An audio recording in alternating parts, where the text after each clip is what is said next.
અમદાવાદમાં ફરી એક વખત કોર્ટને બોમ્બથી ઉડાવી દેવાની ધમકી ઈમેલ દ્વારા મળવામાં આવી છે। હાલ જે મેટ્રો કોર્ટ જે છે ત્યાં ખાલી કરાવી દેવામાં આવી છે। વકીલો પણ અત્યારે બહાર નીકળ્યા છે। જે અરજદારો જે કોર્ટમાં આવ્યા હતા તેઓને પણ સલામત બહાર કાઢવામાં આવ્યા છે।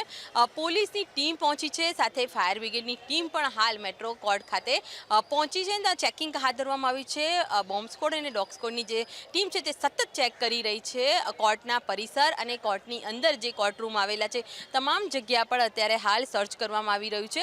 સૌથી મહત્વની બાબત છે કે અત્યાર સુધીમાં કોઈ પણ પ્રકારનું શંકાસ્પદ વસ્તુ મળી નથી, પરંતુ સલામતીના ભાગરૂપે હાલ તો જોઈ શકાય છે ફાયર બ્રિગેડની ગાડીઓ પણ જે કોર્ટ ખાતે પહોંચી ગઈ છે।